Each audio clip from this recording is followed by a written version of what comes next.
Hi, everyone. Welcome to another session of the Belongg Book Club. I'm just going to begin by saying a little bit about Belongg before I move on to introducing Danish. And, he reads out the poems he's picked out for us and talks about his large body of work. So, Belongg is a social venture that seeks to bring community services and experiences to people who face discrimination for reasons of identity. So that could be gender, sexuality, race, religion, caste, ethnicity, ability, the list goes on. And the Belongg Book Club in particular seeks to bring together on our platform authors who write on themes of identity, diversity, and inclusion so that we can keep these conversations going during what is quite a tumultuous period of time around the world.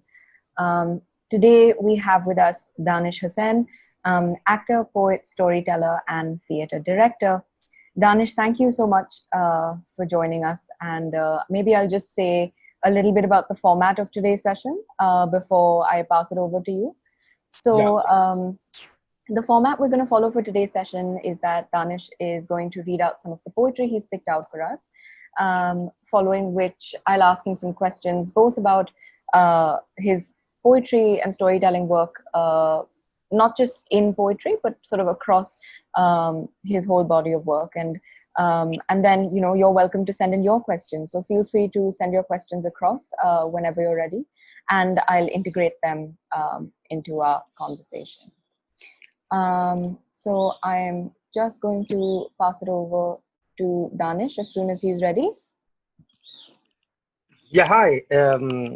Hi, Manjari. Hi, everyone who's attending this session.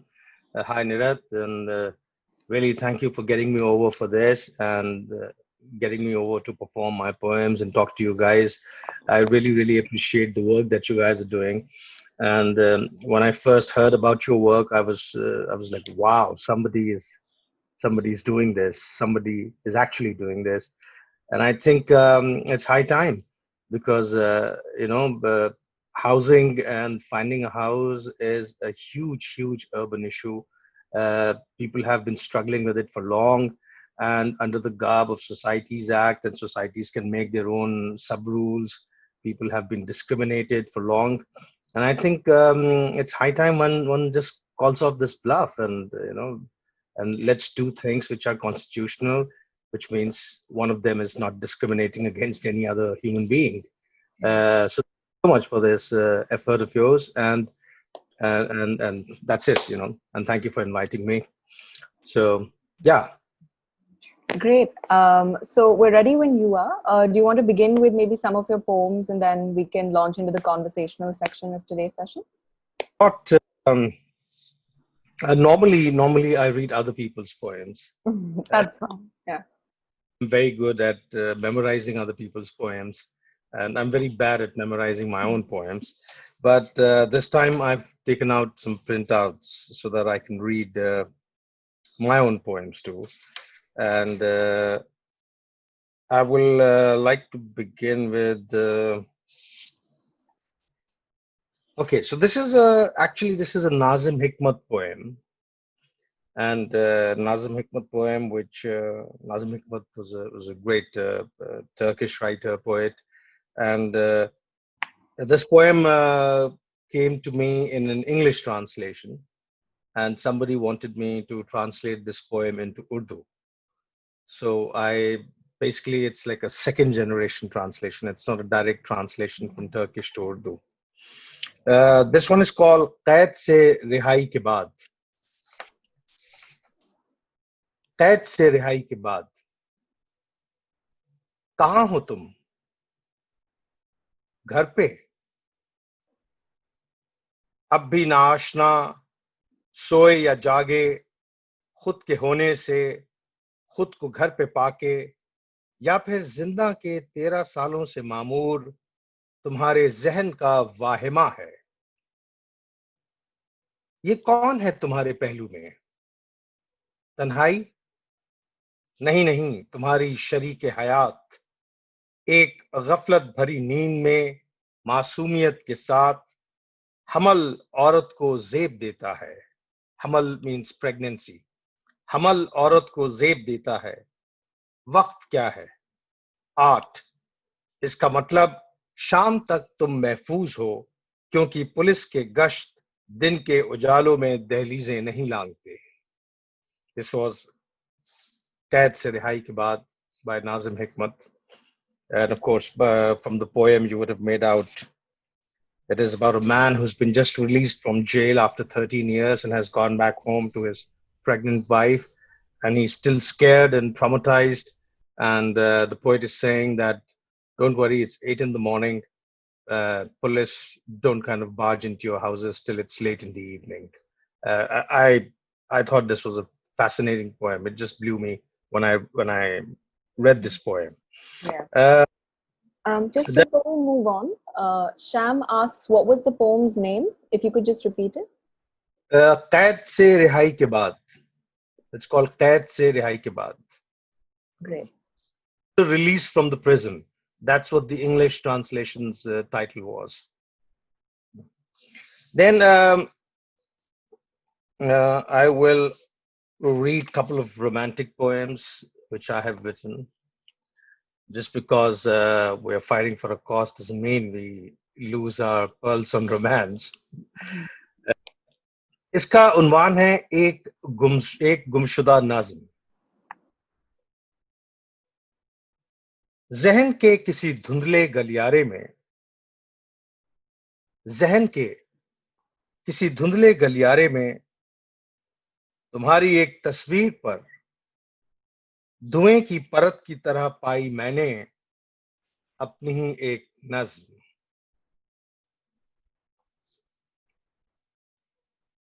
Then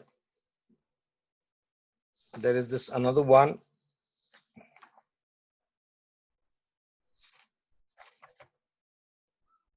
इस नज़्म का उन्वान है मैंने देखा है ख्वाब को मिटते।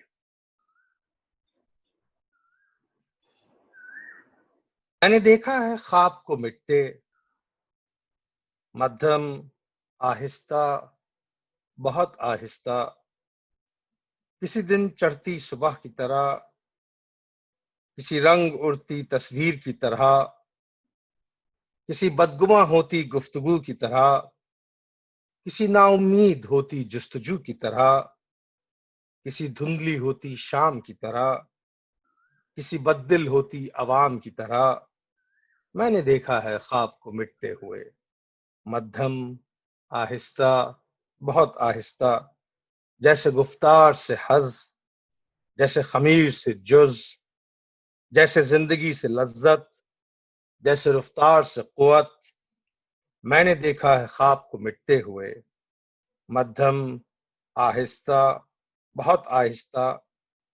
लेकिन फिर भी इस मिटने ना मिटने के बीच एक उम्मीद, किसी ताजा भरे जख्म की खलिश की तरह, किसी बच्ची की शीरी मुस्कुराहट की तरह, कोई मायूसी में यूं ही मिल जाए गजल की तरह, किसी बीमार को बेवजह आए करार की तरह, दूर किसी उफक की तरफ हमें खींचे ली जाती है।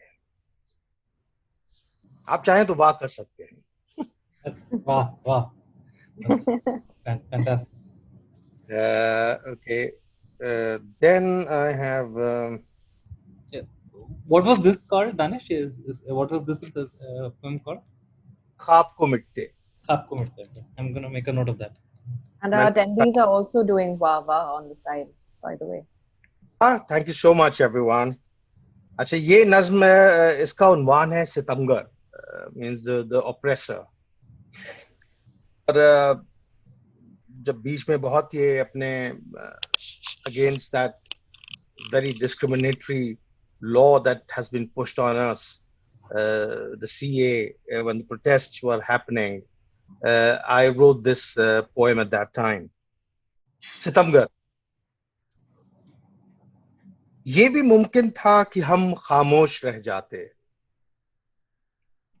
ये भी मुमकिन था कि हम खामोश रह जाते, थरथराते होठों तक ही हिम्मत जुटाते, अल्फाज मुंह को आते और रूह की उलझनों में खो जाते, या बन के सैलाब पलकों की फसीलों पे उमड़ आते, हम थमे रहते और जमाना गुजर जाता यूं ही, हम थमे रहते और जमाना गुजर जाता यूं ही, एहसास ज़िया बढ़ के पता देता कहीं, मगर एक शाखे निहाल दिल हरी रही, चिंगारी इनकलाब की दिल में दबी भड़क उठी, जिद तो खैर जहां थी वहीं खड़ी रही, तेरी आंखों में झांक कर ऐ सितमगर, तुझे जालिम पुकारने का जो सुख है, हजारों खम गर्दनों से बेहतर है,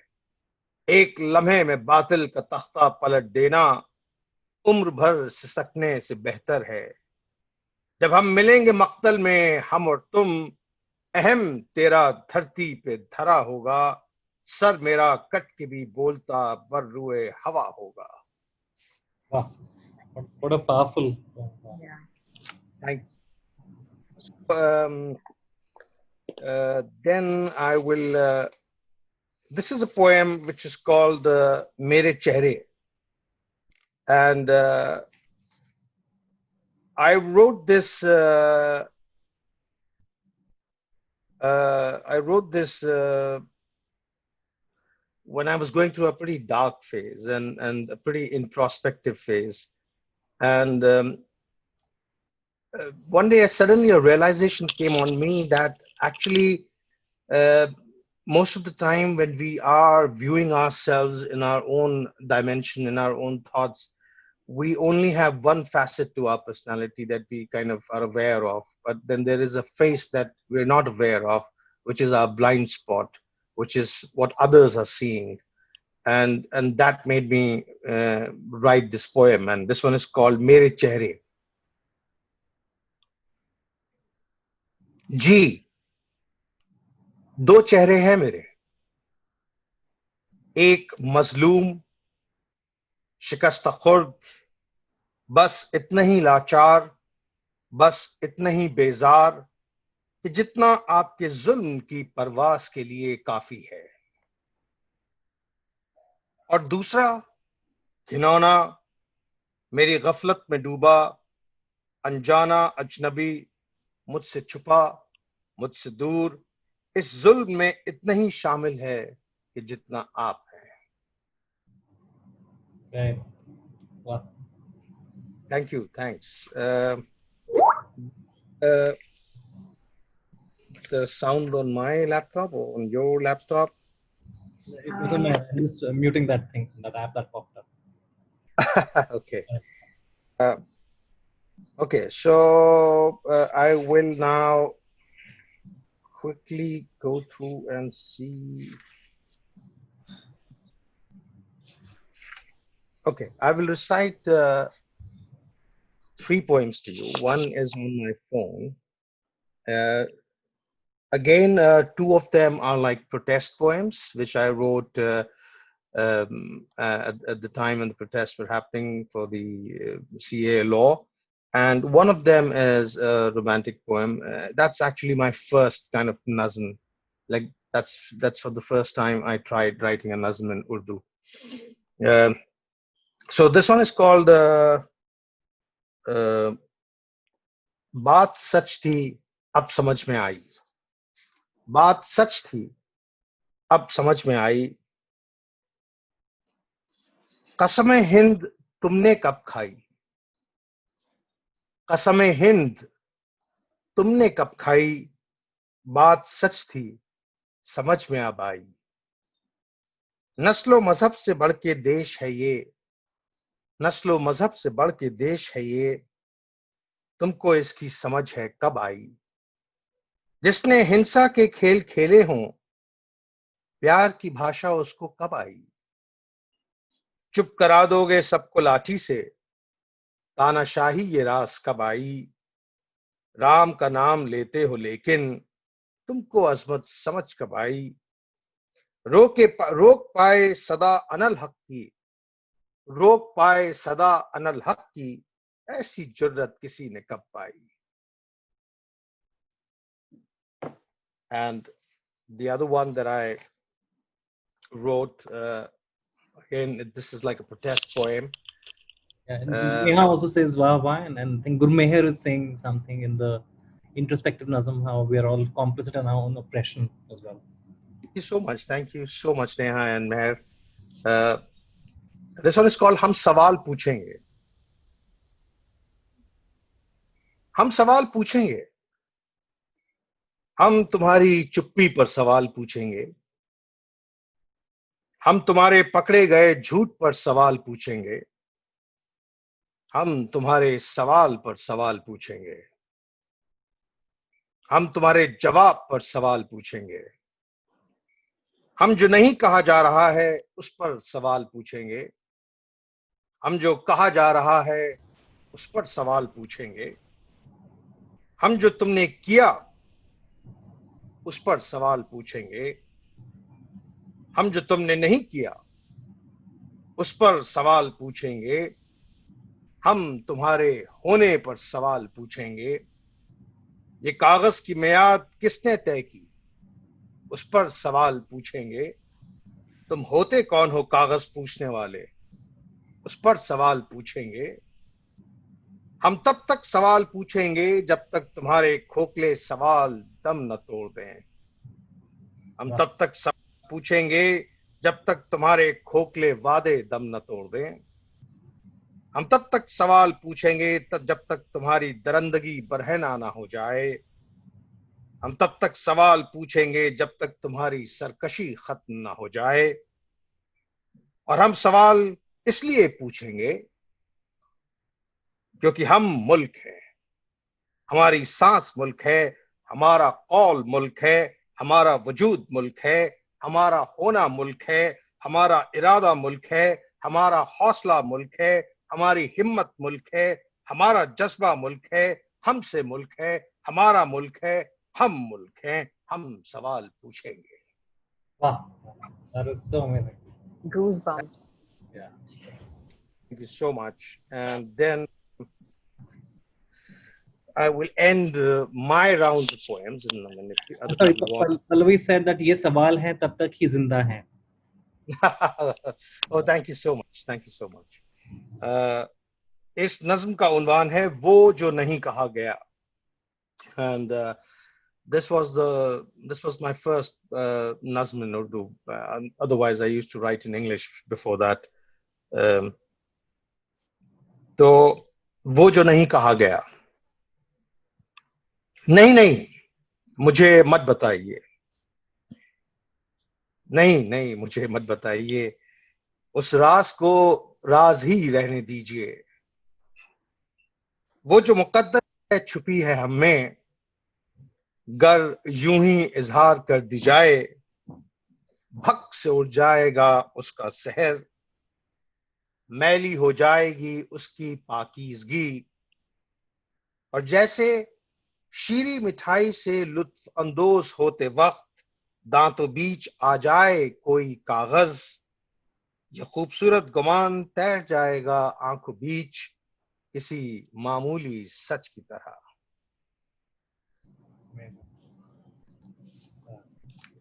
So that brings me to the end of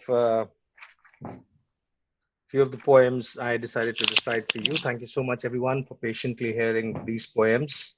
And Anjali, if you wish to ask some questions, Yeah. if anybody wants to ask some questions, please feel free to go along. Great. Sorry. This was incredible, and thank you for sharing that with us. So I just want to let all of our attendees know once again that, like Danish said, you can indeed ask in your questions. To ask questions, please use the Q&A box at the bottom of your screens. It'll just be easy for us to moderate them.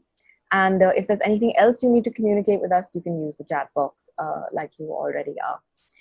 So I'm just going to get started with some of my questions, and then we can sort of weave all of these other questions in as well.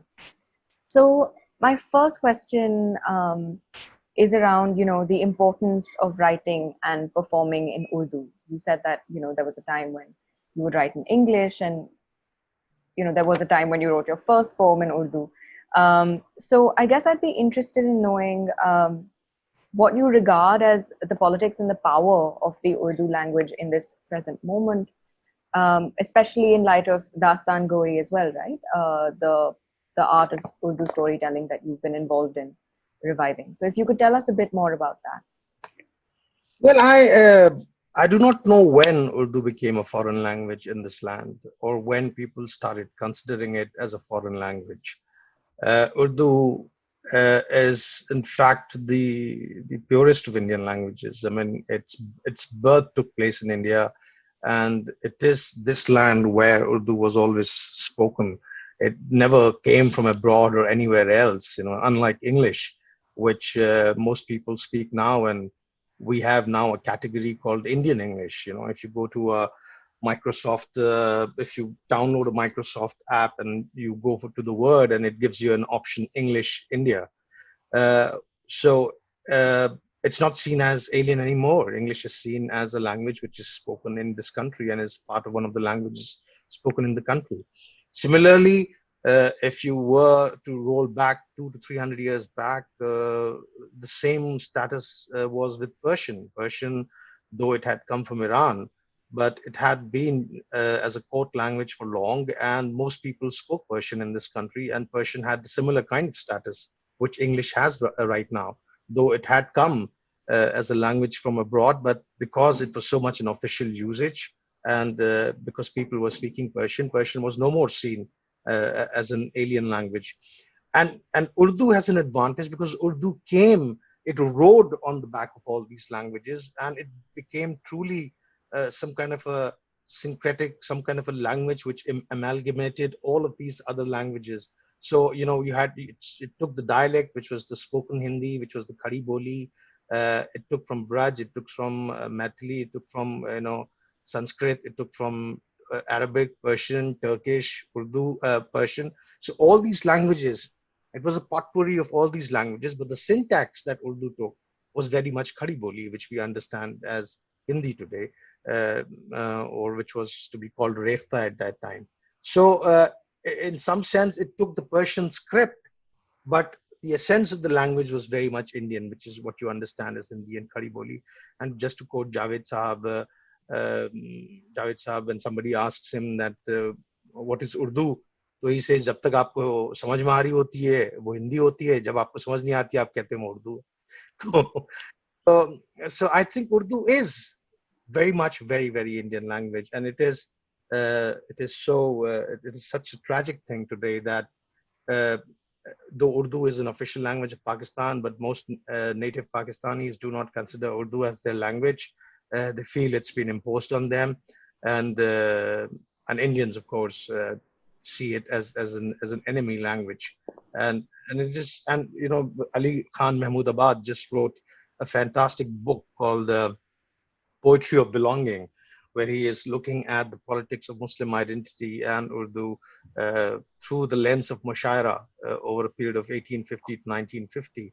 And he makes a very interesting point where he says that nation state as a normative horizon has has kind of subsumed and usurped every other normative horizon and every other identity. So the nation state identity has become so dominant that it doesn't allow any other identity to kind of bloom within it. One has to be very subservient to the national identity. And Urdu still is a language which kind of breaks that barrier, is still the language which kind of breaks that code, and people across across religion, across linguistic communities, across nation state communities, still unite when Urdu is being spoken. And that is the power. And that comes essentially from the way how Urdu developed organically as a language, which kind of took from all these other influences which were there around at the time when it was coming in its own. And that is the reason why it is still able to unite so many people, and why people kind of warm up when Urdu is being spoken, and are able to express themselves or able to connect with other people when Urdu is being spoken. And today, I mean, though when I'm performing stories in Urdu, I'm performing stories of fantasy and sorcerers and jinns. But the very act of coming on stage and performing in Urdu is very political in today's date. And the fact that it is there are people who are receiving it, there are people who are welcoming it, there are people who are actively, enthusiastically engaging with the performance in Urdu, is a great marker and indicator as to, even though for 70 odd years Urdu has been neglected, relegated, still its cultural hegemony is very strong, and it appeals to people, and people kind of still relate to it. Yeah.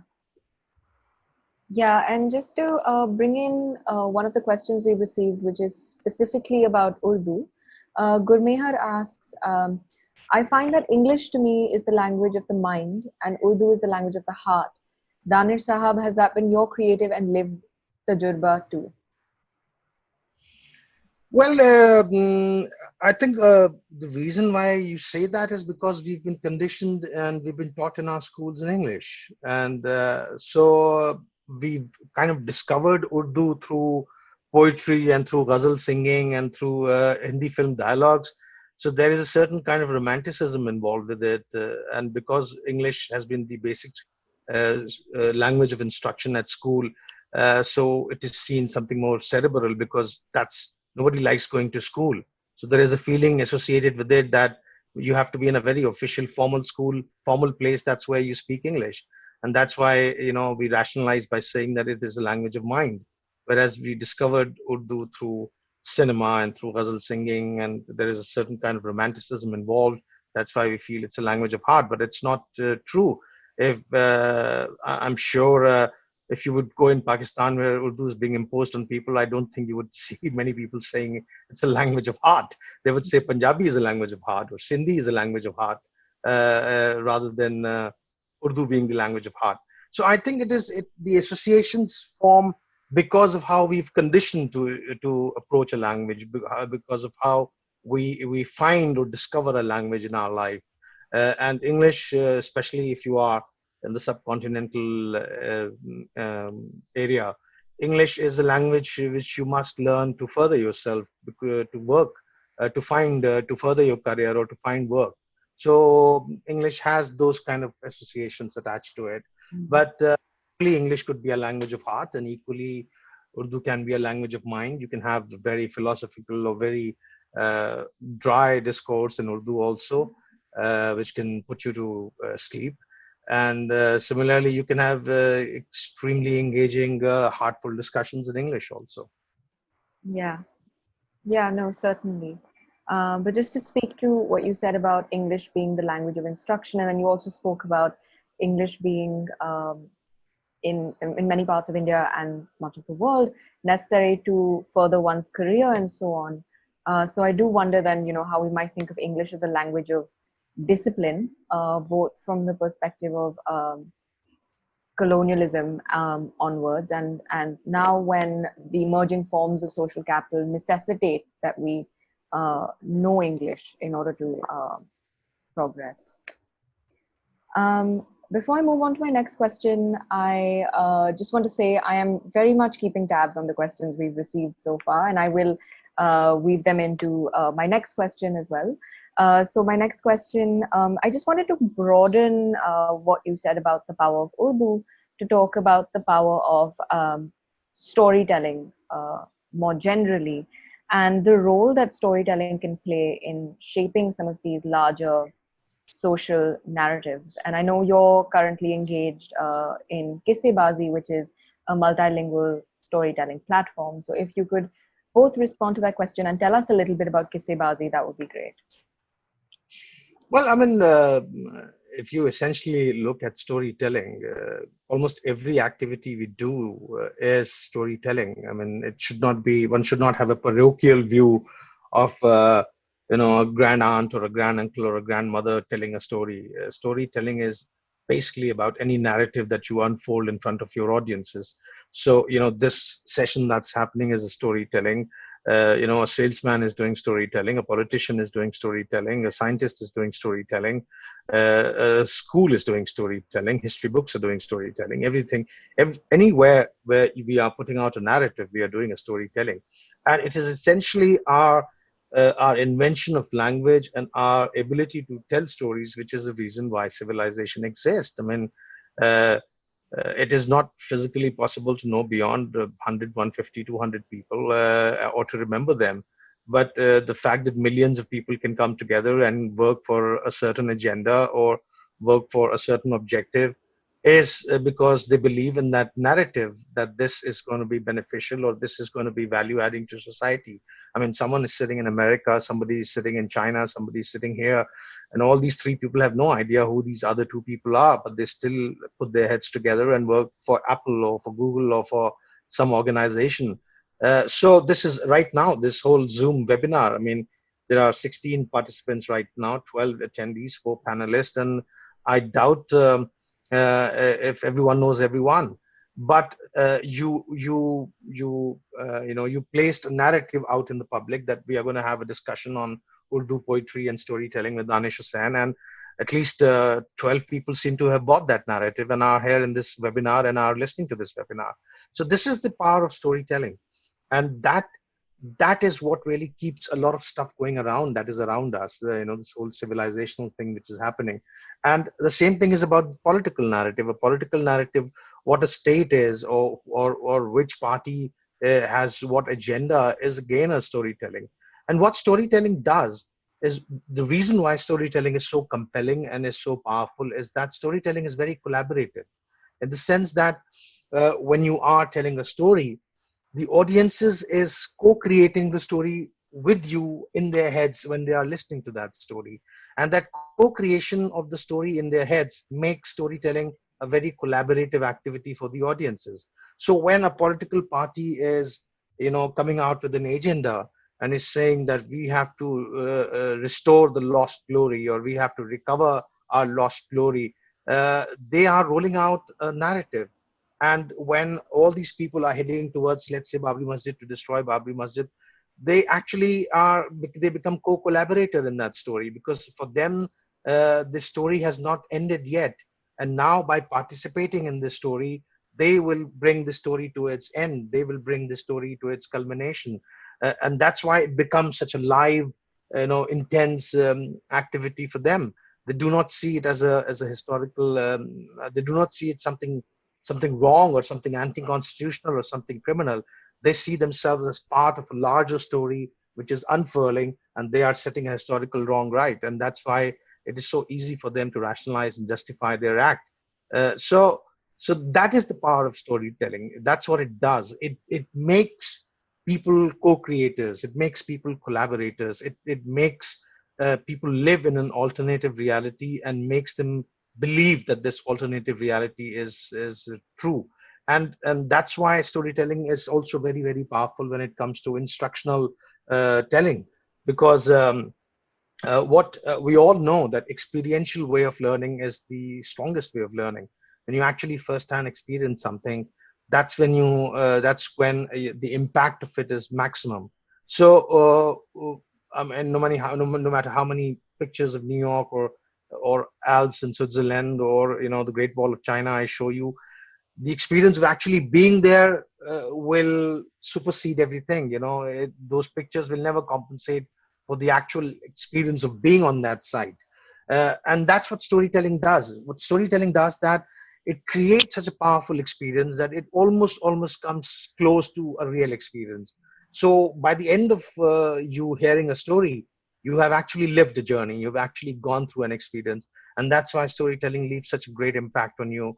If someone were to say something to you directly, you may not retain that. But if someone were to, couch that and put that into a story and send it across to you, then the lesson from that story would be far more stronger. And that's why you would find most religious textbooks and most older instructional manuals, things are being said and told to you in stories, because they want you to remember.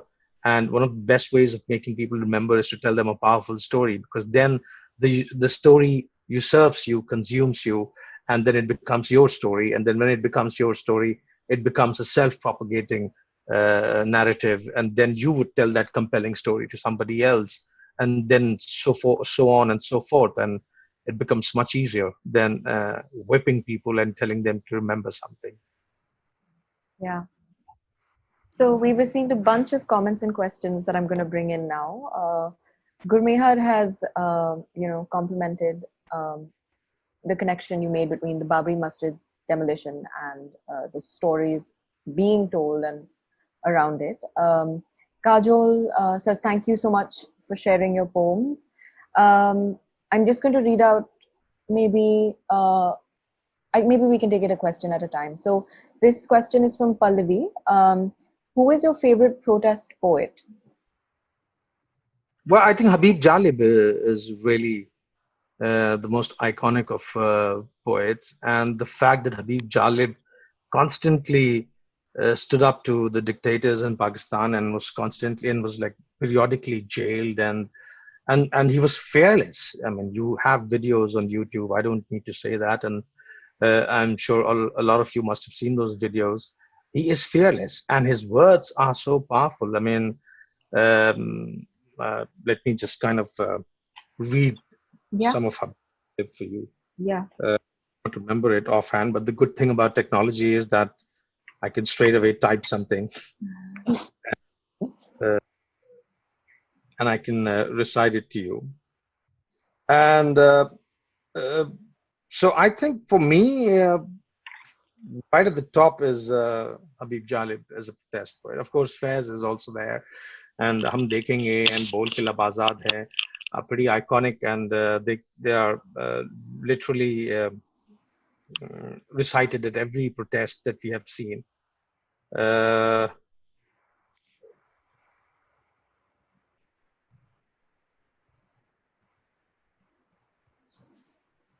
Hold on. Yeah, no worries. Hi everyone, please be patient with me. I'm trying to find some Habib Jalib. My favorite ones.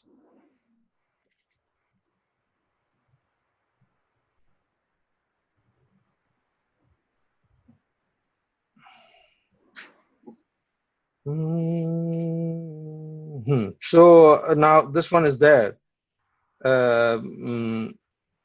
जुल्मत को जिया सरसर को सबा बंदे को खुदा क्या लिखना पत्थर को गोहर दीवार को दर करगास को हुमा क्या लिखना. So now just look at the first line. जुल्मत को जिया सरसर को सबा बंदे को खुदा क्या लिखना. Now zulmat means darkness and ziya means light. The power of this story, of this poem, comes when you realize that he is reciting this poem in Ziaul Haq's time, whose name means light. So he says, Zulmat ko ziya, darkness ko light kya bolna. And he is, in a way, making a powerful statement that the man who has the name Zia is actually a dark person. And I think it is such a mind-blowing line to start with. Zulmat ko ziya, sarsar ko sabab, bande ko khuda kya likhna. थोड़ी सी सरसराहट हुई और आपने उसको एक bridge कह दिया. और बंदे को खुदा क्या लिखना, आदमी को खुदा क्या लिखना जो महदूद है, जिसके पास जो लिमिटेड है, जो खुद ही उसके फंक्शंस जो हैं वो इतने लिमिटेड हैं कि वो किसी और की क्या मदद करेगा. So I think you know when you understand the context of where he is reciting this poem and who is listening to who's listening this poem and who is it aimed, the power of the poem is like exponential. Similarly, to give another example, and this is a very famous poem which everyone must have heard. दीप जिसका महल्ला थी में जले, चंद लोगों की खुशियों को लेकर चले, वो जो साए में हर मसलहत के पले, ऐसे दस्तूर को सुबह बेनूर को मैं नहीं मानता, मैं नहीं जानता. So this whole, and that's how, this is the thing is, if you look at democracies across the world, they finally kind of reduce into oligarchies. They kind of, it is about some cliques, it is about certain groups, certain lobbies who kind of take over the power, and democracy is literally being managed through these few oligarchs. It's really not democracy in that function. And when this is happening, it is only the interest of few people that's been looked at. It's only the interest of few people which is furthered in the garb of democracy or in the garb of progress or in the garb of development.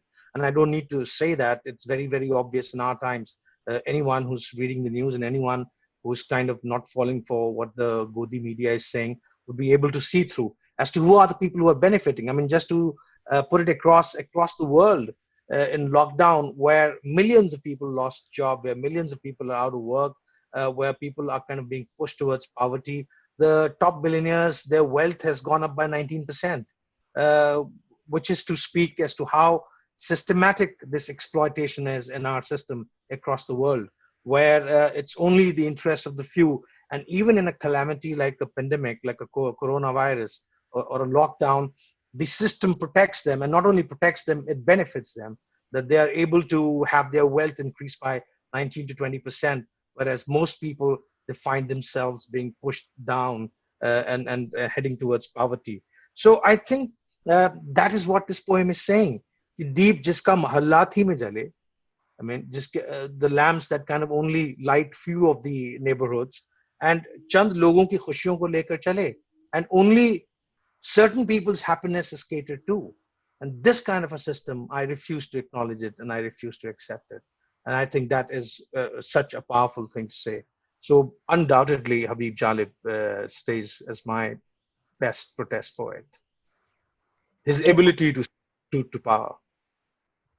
Yeah, and our attendees are, saying thanks for finding Habib Jalib's poems and sharing them. Pallavi says, I remember when I first heard this, it refused to leave my mind space, kept on singing it multiple times. Yes, it is this kind of poetry, Pallavi. It kind of makes home inside you, and it's very, very difficult to leave this. It doesn't leave you. It stays with you forever. Mm. It's important that we should read more poetry, and we should read more literature, and we should expose as many people to good literature and good poetry, because who knows where Habib Jalib would make inroads and will make a difference. Yeah. Actually, Manji, if you don't mind, I'll come in with a question here. It's kind of related to what Danish said about storytelling, and also about. So, Danish, the context is my grandfather. He's no more, but he used to be a big, big fan of Urdu poetry, fairly well read, and he would read out Urdu poetry on at dinner table quite often, and we'd actually listen quite enchanted almost. Right. And I think I remember in the last talk you had, you and Shabnam, you had referred to the Mushaira culture as well. I think it's only in passing. You didn't really go down deep. So my question is, so there's storytelling which is very life-giving, and this storytelling, like you said, of a different kind, which can be very rigid and which can almost be life-taking, right? The storytelling that leads to demolition of a mosque is obviously not the right story. So my question to you is, if you look at India in the last 40, 50 years, and how widespread the storytelling structures were, right? And how easy it was to access good stories. And if you think about, right, do you think something has changed, or has it remained? Is it that it's still the same even now, and it's this nostalgia that prompts us to think of the past as something else, or do you think things have truly changed and it was much easier to, let's say, go into Mushaira 30 years ago, if that setting at all is something that's special and needs to be, let's say, replicated? I'm using that just as an example. Okay, there are multiple things that you are asking in this question, and let me kind of address them one by one. Now, yes, what polarization does is that it creates barriers in your head, and it makes spaces which are very much accessible inaccessible to you. So, like if polarization will start happening, and if you say two kinds of religious communities are not are made to hate each other, then obviously they would start self-censoring. That's what polarization does. It makes people start self-censoring. So they would stop going to the events or or the things that other communities doing, in scared that they would be censured there or they would not be welcome there. So, like Ramlila is a huge tradition in our country, and it was a very, very open tradition. I mean, in the sense that anybody can go and watch Ramlila, anybody can go and participate in Ramlila. I remember playing one of the monkeys in the monkey army when I was young, in Ramlila. So, in that sense, Ramlila, though it was a story of Lord Ram, but it was a very, very cultural story which had an impact on almost in every community which was in this country, and it was open to everyone. I mean, nobody was to frown on you if you were to play the part of Ram or Ravan or Hanuman or anything, no matter what your religion is. It was just about devotion, and it was just about love for that story. But now that divisiveness has made sure that these spaces have become unwelcome for people who are non-Hindus. Or if they at best come, they might probably be just audience members. They would not be able to participate in that. And that's sad, because it's a collective culture. It's not just about a culture of one community. Similarly, Muharram, I remember, was one such occasion where almost people from every community would come and would participate in the martyrdom of Imam Hussain. We had people who would, Hindus and the Sikhs who were come and recite Nohas, which they had composed. There were people who wrote Marsiyas. There were people who would come and do taqreer and give a speech. And they were not essentially Shia Maulanas all the time. They were Hindus, and they were Sikhs, and there were poets of all kinds. So again, because when the divisiveness increase, more and more people, they become insular. Like that day, if you remember, there was a question when we were doing busting the myth, and they said about educated people being more open and secular, and I said the other way around, and I said the middle class educated people have in fact gated themselves, and they have made themselves insular to any other influence. So they are the one which are actually working through the lens of bigotry. So that what happens when you polarize people, you create these silos, and you make sure that people function within those silos, and what is completely fabricated become like a very, very real hatred. And I think that has happened. That has increased over the years. You find people only talking in a particular kind of syntax, which is only specific to one community, and it is not open and inclusive language of grammar, which addresses and takes in a lot more people. Yeah. We have some other questions here that are also about how poetry and storytelling has changed with different developments, I suppose. And but before we get to those, I just want to ask two questions, maybe together. So Sham had asked a question: what inspires you most when you're writing poetry? A person, an event, a delicious beverage? So clearly, it could be anything. Shyam, ये तो कहना बहुत मुश्किल है, क्योंकि शायर को कहाँ से क्या इल्हाम आता है, ये this is one needs to understand. Poetry is not a rational art. It is a very intuitive art. And intuition, there are a host of factors, as Ghalib says, आते हैं गैब से. So basically, it's the unknown from where things are coming to you. And the unknown is actually your mind, which has a host of factors playing in, your conditioning, your environment, your mood, your temperament, your associations, your knowledge, uh, and all of this is in a very inexplicable manner comes together, and suddenly an image starts forming, and a poem starts coming out.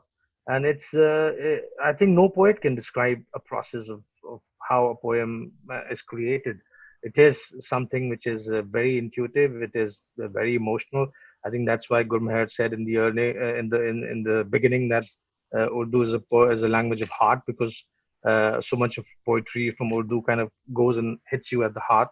But essentially, the process of poetry writing is very intuitive and very instinctive, and then it's only when you have the basic poem out, then you start kind of editing it and chiseling it, and that's when your rational mind comes in. You're looking at the meter, and you're looking at the syllable counts, and you are looking at the thought, and you are just kind of chiseling it and making it even better and even novel.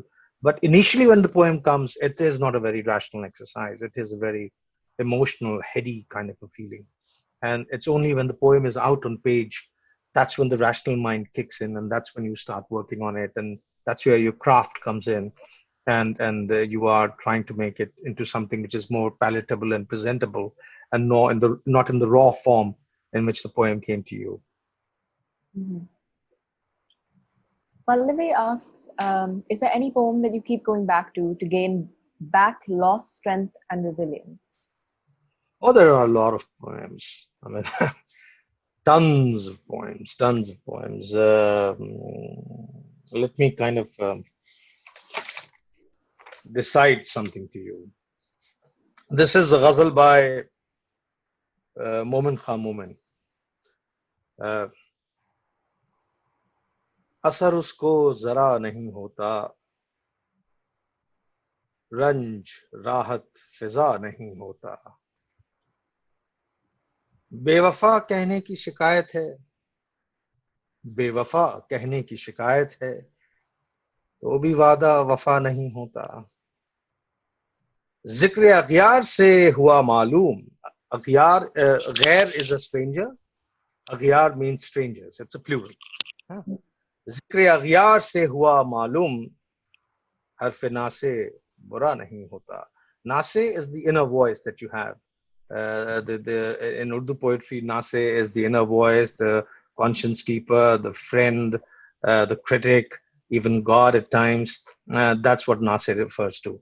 So, Zikri aghyar se hua malum. When people discussed about some strangers, when some conversations the strangers were having, when that was presented to you, one realized कि your inner voice is not that bad a company.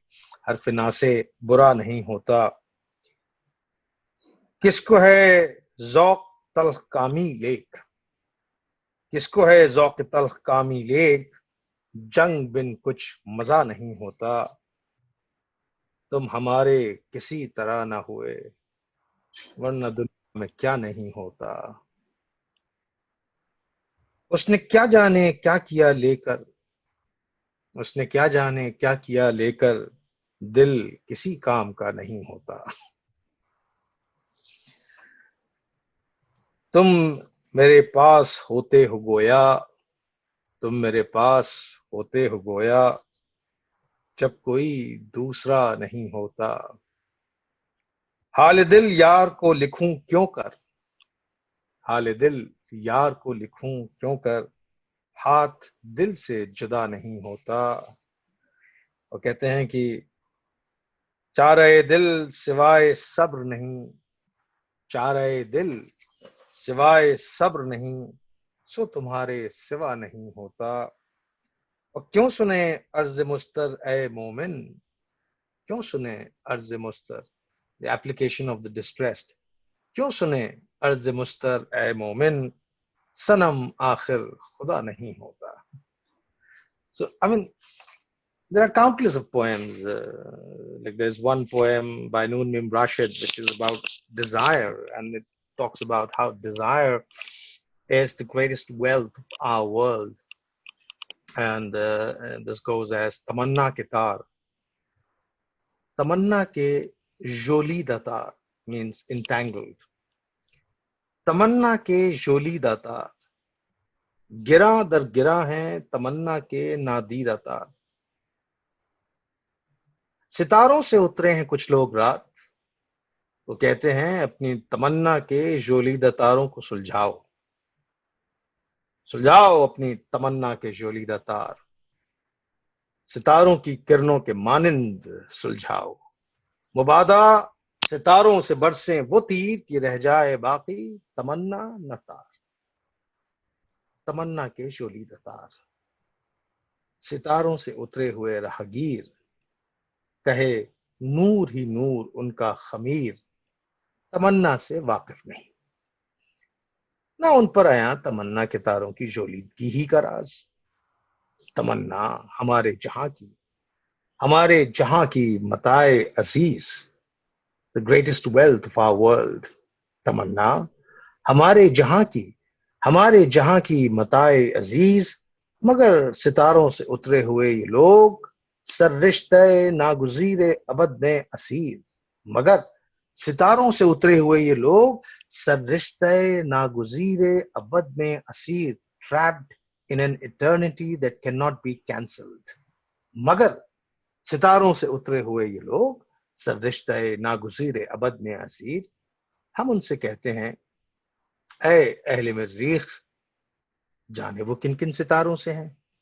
अदब से खुशामद से कहते हैं ऐ मोहतरम अहले मरीख, क्या तुमने नहीं देखे इन शोलीदा तारों के रंग। मगर उनको शायद रंगों से फुर्सत नहीं है, रग़बत नहीं है, कि रंगों की उनको फरासत नहीं है रंगों के बारे में उनका ख्याल और उनका महव विस्ताल, उनका फिराक व विसाल। और बड़ी सादगी से हम ये कहते हैं, मोहतरम अहले मरीख, देखे नहीं क्या तुमने जोलीदा बाहों के रंग, मोहब्बत में सरखुश निगाहों के रंग, गुनाहों के रंग. So I think this whole thing about desire being so important to us is what gives us hope and what gives us power to fight adversity and to believe that we will be able to overcome adversity. And then our hope and our desires will play out. And this urge to fulfill the desire is so strong that it is willing to headlong go and take over any adversity that we have.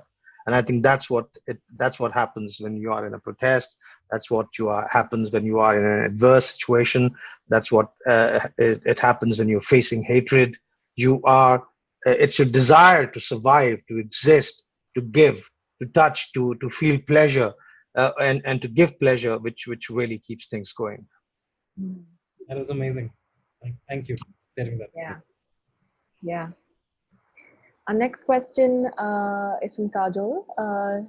So she says, I have two questions. So one is, how do you think storytelling will change or is changing after and during the pandemic? And secondly, I try to write poetry myself, and sometimes I feel like I have something important and brilliant to share with people, but there is a sense of having to erase one's identity. So do you think one should be wary or conscious of referring to oneself or using one's experience in life?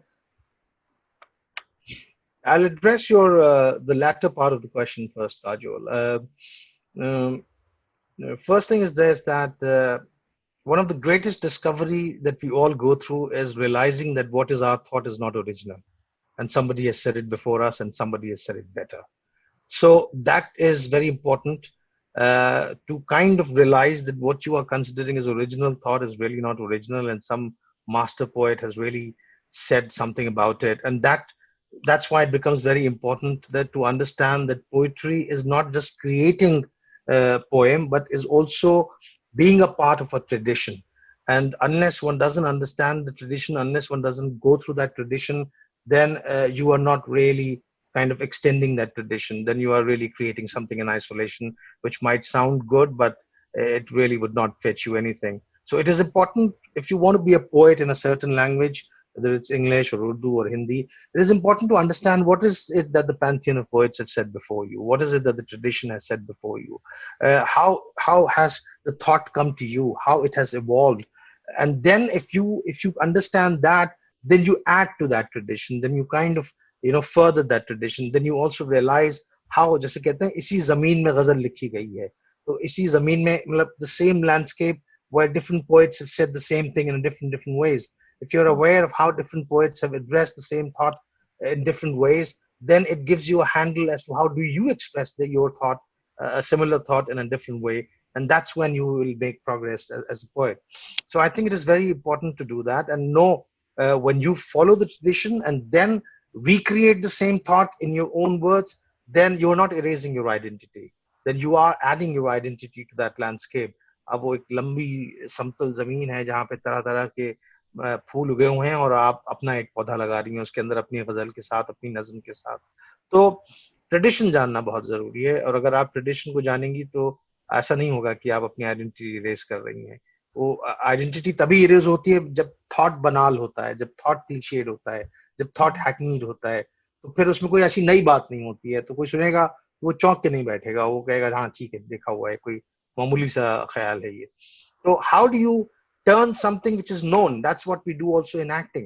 वे आदमी के emotions तो वही है ना, गुस्सा है, मोहब्बत है, नाराज है, पैशनेट है, तो और हर इंसान को वही होता है. अब हम क्या करेंगे जब हम एक्टिंग करेंगे कि उसी चीज को आप ऐसे फ्रेश तरीके से दिखाएं. तो वो उसके लिए जरूरी है कि आप ट्रेडिशन को समझें, कंडीशनिंग क्या है, क्या क्या एक तरीका है किसी जज्बात को दिखाने का स्क्रीन के ऊपर, and how do you bring in a novelty into it when you are portraying that thought. So similarly the same thing goes with poetry. और अगर आप ऐसा करेंगे तो यकीनन आपको ऐसा एहसास नहीं होगा कि आप अपनी आइडेंटिटी को इरेज कर रही हैं. दूसरा, the former part was about the storytelling and about how storytelling would be influenced by pandemic. Storytelling will not be influenced by pandemic. Storytelling has been around for thousands and thousands of years since we invented language, and storytelling will continue being like that even post-pandemic, till the time language is there, until the time we do not find some kind of a technology where your thoughts can transmit to me directly, like telepathic transmission. Storytelling is going to remain there, because you will never be able to understand what's going in my head, and I will have to put them in words. And the moment I put them in words, I'm doing storytelling. So that will continue happening irrespective of pandemic. Maybe the tools may change, because social distancing is happening. So I may not be able to do things to you rubaru or face to face. So I might be like doing it on online thing, or so mediums might just change, but it does not mean that storytelling would change. Right now, also when we are engaging in a conversation, um, we're not thinking too much about the medium. We're thinking about the story. We're thinking about what is being said right now, and that's exactly how it will be.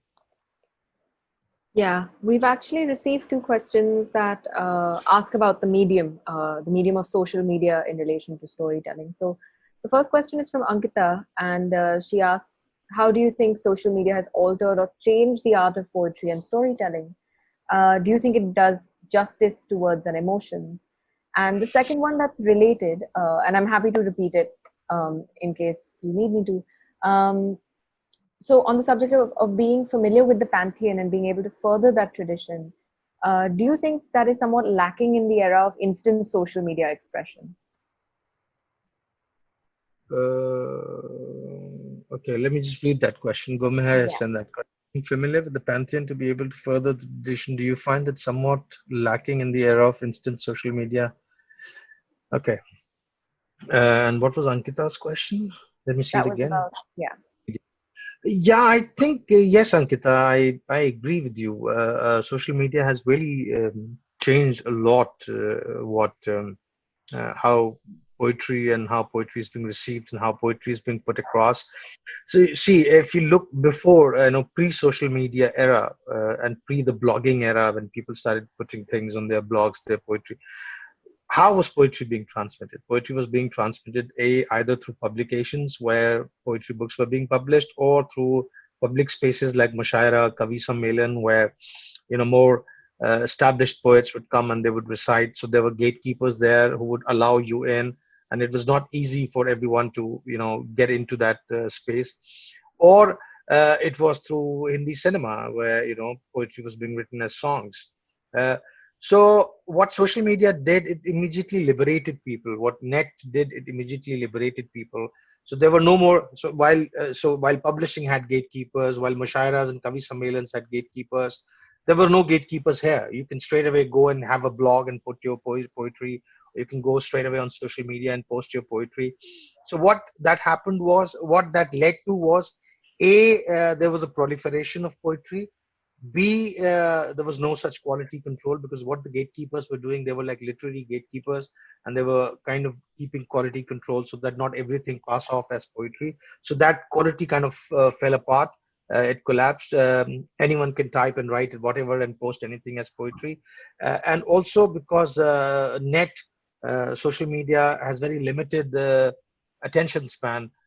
People were not willing to read longer poems. So suddenly you had haikus and small couplets and small poems being recited and being presented. That's what social media did to poetry. And coming to what Gurmeher's question is, that again, Gurmeher, you've asked a very complicated question. I'll have to go and again. Yes, you're right, Gurmeher. I agree with you. It is lacking, and today's. I mean, I remember when me and a few like-minded poets, when we kind of started doing things before the social media era in 2005, 6, when we were hosting open mics and things like that. I remember Annie Zedi, who was a very renowned poet and writer and a great friend of mine. She said that often she gets this comment from other young poets that we don't read any other young poet because that would influence our poetry. And both Annie and I like laughed loud when we heard this comment. There is a certain naivety to it, to believe that if I will read others, it'll influence me, or to believe that, oh, I'm so good, I don't need to kind of go through the pantheon of poets before me, or I don't need to kind of engage with that. And a lot of, I see on social media, a lot of such poets have actually managed to garner support and have great followers. And it's astonishing the amount of followers they have. And sometimes I see the poetry they put on Instagram or on Facebook, and it's utter trash that they write. But suddenly there are like some 10,000 people saying, "Wow, so cool." And when you go to the literary circuit, literally these people are unknown. Nobody knows about them. You would never see them getting invited to a Rekhta Urdu Mushaira because they are not literary poet. I mean, they're just doing, most of them just doing some kind of tukbandi, and they have just nice thoughts at times, a bunch of nice thoughts. You know what I'm referring to, and they just put it together, and that's it. And there is applause. So you're right in a lot of sense. Um, there is in this era of social media a certain kind of ignorance towards what the tradition of poetry is. Mm-hmm. Manjri, can I come in with the Yeah, question? of course, of course. Okay. So Danish, I really want to ask you. You experiment with so many different formats. So obviously poetry, there's theater. You've done the revival of Dastan Goi and Kissebazi. How, in your mind, how do you think about the role that these different formats play? And for you, what are the choices that these things represent? And yeah, what do you try and accomplish through each of these different formats? Well, how it works and how it functions, you really need to look at your own mind in it. I mean, Belongg is doing a whole lot of stuff. You're doing activism, you're doing book club reading, you're trying to create platforms to facilitate other people, and a lot of these activities may seem very different, but in your head they're not disjointed. They are integrated with a certain theme and a certain core that you are trying to push through. And I think the same thing goes for me. I mean, they may seem disjointed activities, but they are not. Whether it's poetry or theater or cinema or uh, even social activism, there's a certain core, which is there, which is kind of driving all of it, and which is furthering. So there is no incongruence in what I'm doing. And sorry, what was the second part of your question? I forgot. I didn't mean the income. I just meant in your own. So you have these 3 or 4 formats of art of storytelling that you use. So I just want to understand in your mind what are these different formats for? When you want to express something of a certain type, you'll choose format X. For something else, you'll choose format Y. In your mind, how do you think about that? Well, again, it's a lot of it is very unsaid and inexplicable. But yes, like certain things can be better said as a play or as a satire or as a poem or as a cinema, and that's how you kind of go. It's kind of a, an undefined algorithm inside you, which kind of uh, assess what is this creative idea and how it could be said, and suddenly you feel, okay, this could be presented in this manner better, in this format better, and then you just go for that format. So yeah, I'll have to crack that algorithm to tell you as to how that algorithm functions. But it is really kind of a creative algorithm that we have inside, which is guiding us, which is telling us, okay, this can be expressed better as a poetry. This can be expressed better as a storytelling, or as a or as a play, or as a dialogue, and that's how you actually push it. Mhm. And one related culture, I mean, obviously you collaborate a lot with different people. Now, when you compare the ecosystem within India for such sort of endeavor, and you, let's say, contrast it with, let's say, subcultures that might exist in New York or maybe even some European countries, Latin American countries, and are there any sort of aspects about India that work really well for us, and certain aspects where we need a lot more support, for instance, for these spaces? Well, I think to make that kind of comment, Nirath, one has to live long in foreign places to understand. I've never lived long in any foreign country. I've always, like, this is the longest I've stayed out of India at one go, this 3 month of lockdown. And so I think it's only when you stay long in a country and also stay long in a way where you are actually, engaging with local population, like you are at a university or you are working there. That's really when you get to understand and these kind of things. I didn't have this kind of exposure. I've only traveled briefly, performed, or give a lecture, or just visit a place and get out and come back to India. So I really don't know if I can comment on something like that. Mhm. So we don't have a lot of time left. We have a little over 15 minutes, and I was hoping maybe we could talk a bit about your acting experience. See people slowly and slowly kind of only four loyalists here. No, I Still, think that has to do with also webinar burnout, right? yeah, Um, yeah, but I think it would be great if we could talk a bit about your acting experience as well. And one of my questions about that had to do with satire, which you mentioned is one of the forms that you've returned to. So some of the plays that you've been involved in have been satires like Kissa Urdu ki Aakhri Kitab Ka and Guards at the Taj. And then there are also some movies that are satires sort of in their own way that you've been involved in. So um, Aankhon Aankhon Dekhi and Newton. mm. So I was wondering, why satire? What does satire make possible? Well, I think satire is one of the best literary forms where you can actually put your point across without being hostile, and literally where you can disarm your adversary, your opponent. And I think that's what the power of satire is, where you can disarm your opponent, your adversary, without being hostile, and yet effectively putting your point across. And if your adversary is also equally, capable to receive something like this, would see the point. And I think that's what makes satire so powerful. That it does not take you in a realm of polemic, where you are actually raising heckles and where you are kind of making things worse by attacking your enemy, but it takes you in a field where you actually make your point, but you're not hostile, and you disarm the other person. And I think that's what the power of satire is. And I think I love that. I love satire because satire. Uh, I do not hate my adversary, and yet I do not like what the adversary is saying or doing, and I want to put my point across, and I can do that very effectively in a satire, and that's why satire has such a great appeal to me. Yeah, that's really profound.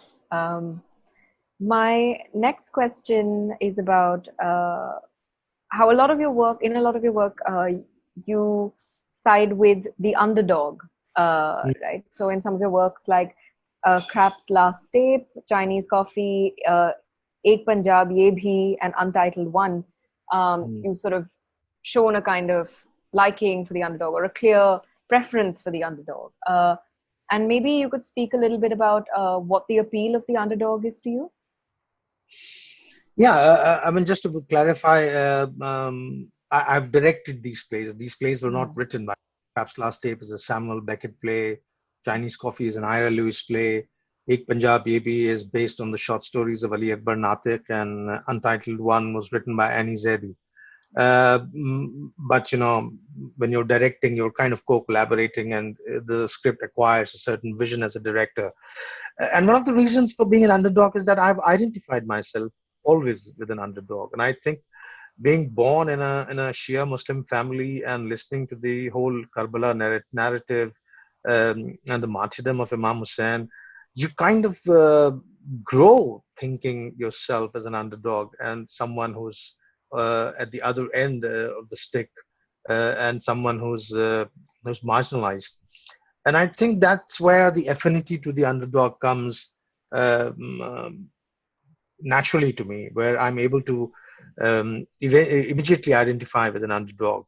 And that's why I think this is what I've said in other interviews also. My battles are universally with an underdog. So I might be here with the Dalits and minorities and the tribal people and the Kashmiris in the northeast, whereas when I go to Pakistan, I would be with the Ahmadis and the Christians and the Hindus and the Shias there. And if I go to Iran, I'll be with the Baha'is and the Jews there. And if I go to Israel, I'm possibly with the Palestinians there.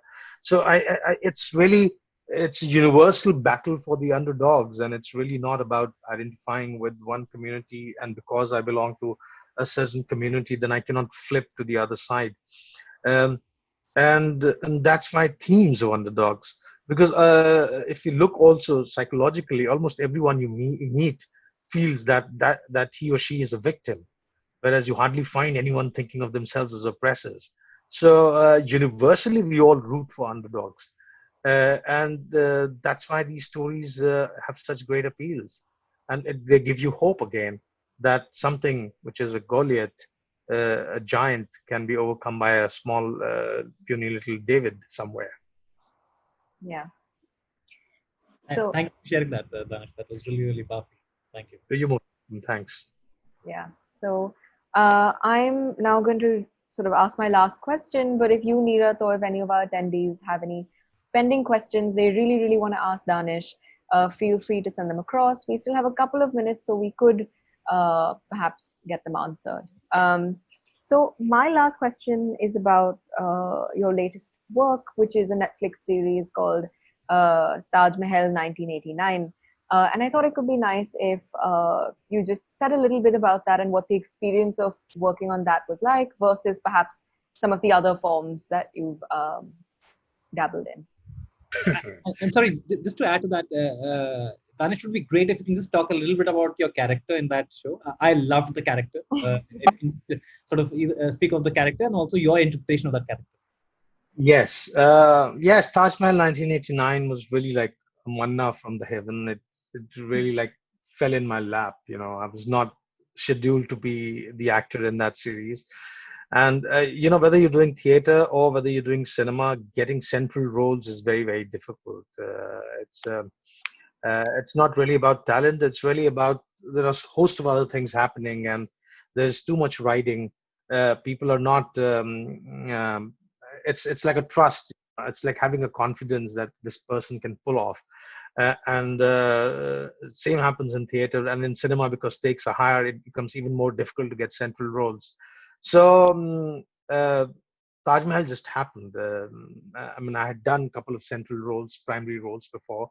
Taj Mahal just happened, and I was shooting for Mir Aksam Baba Azmi's film, and suddenly I got a call that there is this audition for this series, and I was in Azamgarh at that time in a village where network is pretty bad. So shooting a video and sending it across a 2G 3G network is very, very difficult. But the casting director persisted, and a week later, when I was in Jaipur, she made me audition, and I immediately got the role. And I think one of the reasons why I was able to crack through was uh, my ability to speak multiple languages, because that character's requirement was to speak Urdu, English, and Awadhi. And I think it was becoming slightly difficult to find an actor which can pull off all three of them with certain conviction. I think that was also the case for Bard of Blood, the other Netflix series I did, where I speak in Urdu and I speak in Pashto. And though I don't know Pashto, but because I do a lot of Dastan Goi and I dabble with a lot of text in Persian and Urdu, I kind of understand how language function, and I can hack my way through languages, even though I don't know languages. I'm able to figure out as to, okay, this is the way you should do it. So I was able to pull off Pashto quite convincingly on big screen. Same thing happened here, and I got the role. And when I started reading the script, I said, "Wow, what a Zen-like man is this? This is such an aspirational character to play. This man is so and chilled, and he's so cool, and nothing really perturbs him, and he says such profound things in such a matter of fact way. Uh, so that was very, very appealing, and I was like, Pushpendra, this is really a cool character. Thank you for giving this character to me." And then Pushpendra said that, when we were writing, this character was really not fleshed out. It was because initially I think Pushpendra intended this to be a film. And then somebody told him that why not pitch it as a web series. So then he started. So in the film version, I think my character wasn't that huge. It was Neeraj Kabir's character, which was central. But when he started fleshing it out and stretching it as a series, suddenly my track started getting built, and it became an independent track in its own. And then Pushpen said, "I think I like this track more." And I would. It's a great character and a great track to play. And I said, "Yes, I agree." And I kind of literally jumped on it, because seldom you get such well-written characters to play on screen. And when I went on the set, um, I very quickly realized that Sudhakar Mishra is Pushpendra Mishra only, the writer and the director. This is what Pushpendra, the aspirational Pushpendra will be. That's how Pushpendra would like to see himself, a Zen-like man, zoned out and involved, but yet in some way detached from the world. This kind of dichotomy to live with, where you are engaged and involved and very intense in the moment, but yet there is a certain form of detachment and which doesn't perturb your inner equilibrium or equanimity. So so I started observing Pushpendra on the set, the writer director, and it wasn't difficult from there on to play the character, because it was literally the inner Pushpendra which I had to channel through Sudhakar Mishra, and I think I was able to do that well. The response we got has been phenomenal. I mean, I have never had so much adulation for a character or for a performance as I had for Taj Mahal 1989. Yeah. And Gurmehar left a comment saying, your performance in Taj Mahal 1989 is so assured, mashallah. A treat to watch. Thank you, Danish Sahab. Oh, thank you, man. Thank you so much. So, Gumair is a good friend of mine, and she runs this Urdu wala chashma for the Wire Urdu. You must have seen those videos on the Wire Urdu. She's a very dear friend and very, very generous friend, as you can make out from these compliments. Yeah. Yeah. So, Neeraj, do you have anything you'd like to say before we close up? No, that's it. Thanks, Danish. Thanks. I really, really enjoyed this, and this was one of the best things in the last few months. So, thank you very much. Thank you, Nirad. Thank you, Manjari. Thank you, Nirad. Thank you, your whole team. I mean, it is such a pleasure to interact every time whether it was this conference call we had or that whole session with Shabnam or this one. It's always a pleasure. And thank you so much, everyone.